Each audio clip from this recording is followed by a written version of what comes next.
Hello and good morning, guys. Okay, welcome to Just Vintage Crochet. So I am painfully, let me show you real quick. Oh, I should have had it ready. Okay, I am painfully waiting for my yarn delivery so that I can continue with the 1935 gown. But I thought in the meantime we might play around with a pattern. All I have is the photo, but I mean, the photo can be deconstructed very, very easily. I already pretty much did. So that's why I decided to jump on here and let's just play around with a really quick, fun pattern from 1864. This pattern does come from Peterson's magazine. And there you go, Scarf and Crochet, May of 1864. And since I don't have the actual pattern, while I do believe an actual written pattern did exist, I was thumbing through. These magazines aren't always, these come from various libraries around the country. The New York Library, Michigan Library, one in Pennsylvania, and they're not always complete.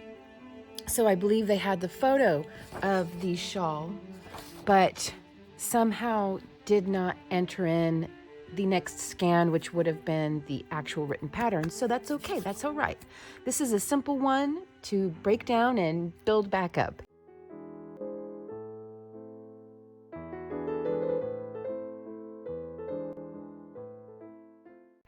So since we don't have a written pattern, we can just go ahead and we can go rogue and we can use any yarn and any hook. So I'm going to use a very, very common, just Red Heart Super Saver, worsted weight yarn. And I'm also going to use a half size up. This recommends a 5.5 millimeter, but I wanted this to be a little bit more loose and flowy than that. So I went with the 6 millimeter. I am going to be making this in the colors that you see here, but since it starts with this either black or gray, I'm going to show you how to start it in this cream color. Then I will be switching. As you can see here, I've already started it. I'm going to switch to this color. That way it's easier for you to see how this starts. And I'm also using this yellow from Red Heart Super Saver.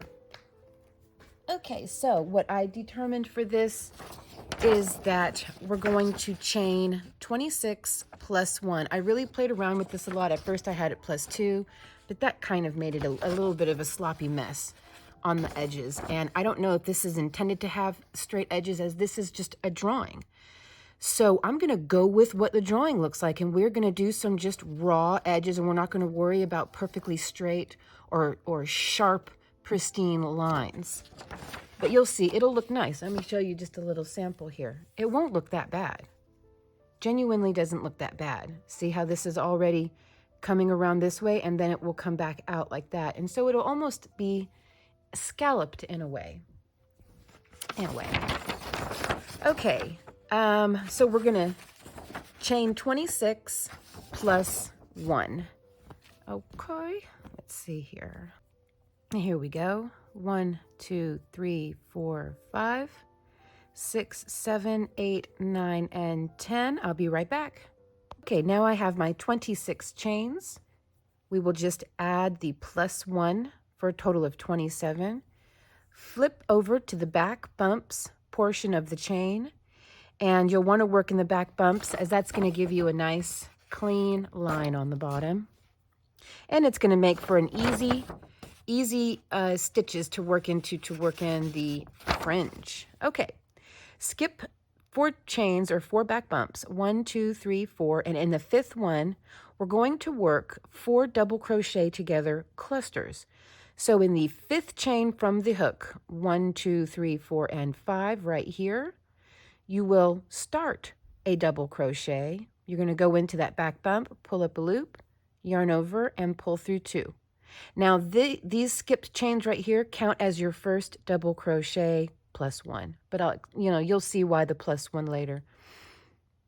Okay, now over the next 2 chains or 2 back bumps, we're going to repeat this. So you will yarn over, go into the next back bump over, and pull up a loop. Yarn over, pull through 2, and stop. next back bump over, yarn over and do it again. Pull up a loop, yarn over, pull through 2. There we go. Now we're going to yarn over and pull through all of the loops, just like that. Chain 4. 1, 2, 3, 4. And in the very next back bump, we're not skipping any back bumps at all. We're working into every single one. You're going to just repeat our 4 double crochet together cluster. So here we go. 1, 2, 3, and 4. And we have 1, 2, 3, 4, 5 loops on the hook. The reason I didn't count the loops before is because your very first stitch will always only have 4 loops. But for the remainder of the pattern, it will be 5. You will yarn over and pull through all 5 loops, chain 4. This is going to be the repeat all the way to the end, to the very end. 2, 3, and 4.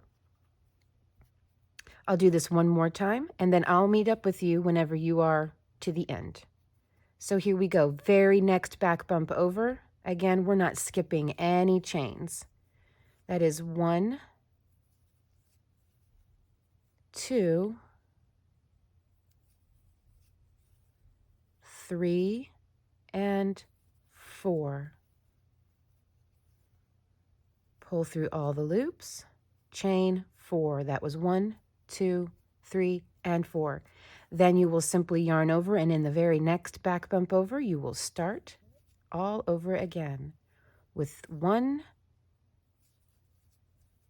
2, and carry on, and this is what your work should look like. Okay, I will be back when we get down to the end.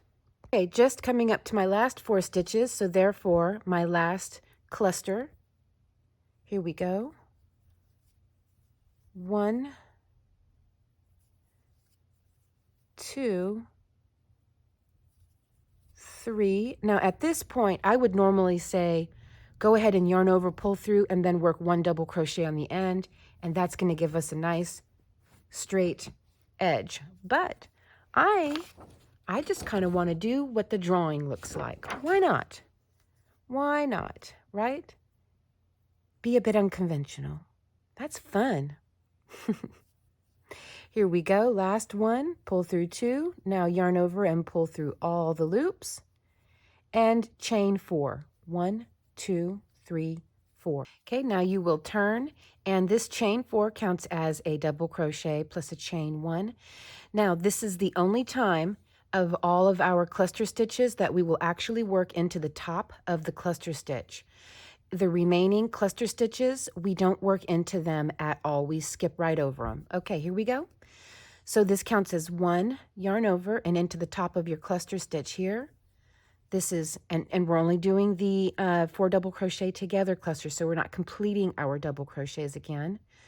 So there we go, that is 2, yarn over and then around the chain, work 3 and then 1 more. That makes 4. Yarn over, pull through everything, chain 4, 1, 2, 3, and 4. Now we have 2 chains left, and we're going to work. Start 2 of our cluster stitches here.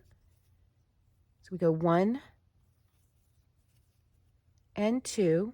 We skip over this stitch, and in the next chain over, we complete it with 3 and 4. Yarn over and pull through, chain 4. 1, 2, 3, 4. Now we have the 2 chains left. It looks like 3, but that's because this is being pulled over. So we start our cluster stitch right in this chain. 1, 2, or around the chain space, I should say. Skip over the cluster stitch and complete our current stitch with 3 and 4. Yarn over, pull through. 1, 2, 3, 4 chains, and repeat. 1, 2, 3, and 4. Pull through everything. 1, 2, 3, 4. And we start 1, 2, next chain space over, 3 and 4, yarn over, pull through all 5 loops, chain 4, 1, 2, 3 and 4, last one, 1, 2. Here we have that chain 1. Remember we started off with the chain 4? That's where this is going to come into play. Here we go, 3, and then into the third chain, 1, 2, 3, right there, we work number 4. Pull through 2, yarn over, pull through all 5 loops, chain 4, 1, 2, 3, 4, and we repeat. This counts as our double crochet plus chain 1, then we go 1 into the top of this stitch, then into the chain space over, 2 and 3. This chain right here, starting chain, counts as 4. So we pull through everything, chain 4, 1, 2, 3, 4, and we carry on. 1, 2, skip over, 3 and 4. There we go. Pull through 1, 2, 3, 4, and repeat. Very fast and easy, isn't it? But you're going to do 3 rows of the dark and then 4 rows of the yellow. So let's move on to the yellow, since now we know what to do. Well, let me get all the way to the end and then we'll go to the yellow so that we can see one more time how we end one of these rows. So let me go ahead and work my way to the end and I'll be right back. Here I have made my way to the end and I'm going to go ahead and start my last cluster. 1, 2, the chain 4, we've got that chain 1 up at the top there. That makes 3, and then in the third chain up, and that makes 4. There we go. So that is how we are looking, and you can see how this is going to start to kind of scallop on the end here, and I like it. I feel like they look like little diamonds. Kind of neat. And then down here at the bottom where they look rather solid, well, that's where the fringe is going to go, right in between. If you look at the photo, you see how the fringe, they've got the fringe going right in between. And so that's going to separate these out so that it all looks rather uniform. I like it. Let's switch colors now. Okay. So here I am at the point of my last stitch of my third row. So we go 1, 2, 3, and then in the top of that chain 3 and 4. Now I'm going to finish this stitch with the yellow. Okay. So finishing with the yellow, you will bring your dark yarn forward and hold it. Grab your new color, tension it up, sorry, and then just complete this stitch by pulling the yellow through all the loops, just like that. And then chain 4, 1, 2, 3, 4, and we begin. Into the top of this cluster stitch here, 1, then into the chain space, 2 and 3, because the chain makes for our first double crochet. Yarn over and pull through everything, chain 4, 1, 2, 3, and 4.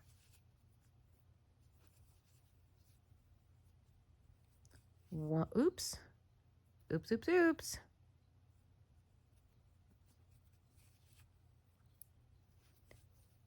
1, 2, 3, and 4. There we go. 1, 2, 3, 4, and repeat. 1, 2, 3, and 4. 1, 2, 3, 4. So I think that looks really neat. Now I wanted to point something out to you on this first portion that I made here in the dark. I did not work these stitches around the chain like you see me doing here with the yellow, and like I showed you here, here with this one, I started off actually working inside the chain, as you can see there. So that is another option you can do. And it does create a little bit more material to look at. This creates a little bit more of a gap, and it creates a little bit of a line. So if you like that kind of texture, and it also creates a little bit more of a flattened full stitch instead of being opened up. This way, the stitch is a bit more opened up. So I wanted to show you that both ways. So let me show you what that looks like working into the stitch, okay?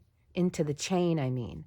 So you have your 2 chains here left in this chain space, 1 and 2. They're right here. So you'll yarn over and go into the chain, and I like to go into the bottom hole of the chain. 1, 2, then you skip over the stitch and then the next chain over, 3, and 4. Pull through everything, chain 4, 2, 3, 4, and you repeat. Now we have 2 chains left, here and here.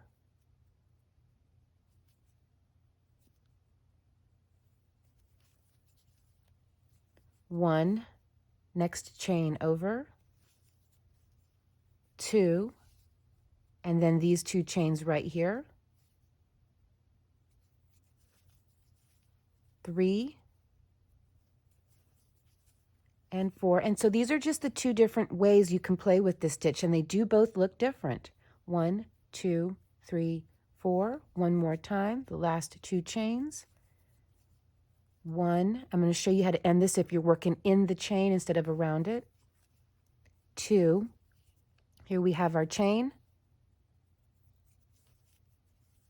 3, and then the top of the 3rd chain up. And that makes 4. And there we go. Then you will chain 4, 2, 3, 4. So now you can see the 2 different ways of working this. And I think they both look neat. I am a big fan of both, but you can clearly get a good look at what both accomplish. Around the chain, and through the chain. It's really personal preference at that point. But I just wanted you to see the options. So you will continue to work this pattern in this manner. 3 in the dark, 4 rows in the yellow, 3 rows in the dark, on and on. You will do this until you have 4 sections, 4 repeats. Look at that. The artist misdrew right there. He drew 3 rows of yellow. We can forgive him. Once you get to your 4th section of yellow, then you will begin the solid dark. I counted those. That is 34 rows of dark. Then when you come back around, you will start 4 rows of yellow, then 3 of dark, then 4 of yellow, 3 of dark, 4 of yellow, and then you're done. And then you will blend your yellow and black strands together. It doesn't say how many strands, so that's going to be personal preference. And just put, looks like 1 probably on each end. They really didn't draw these very well, so I like the way this one is. This one's kind of a mess. So you can see right here, it's going to look like they're going to split it. Split these right in half, like that. And that's where you will place your fringe.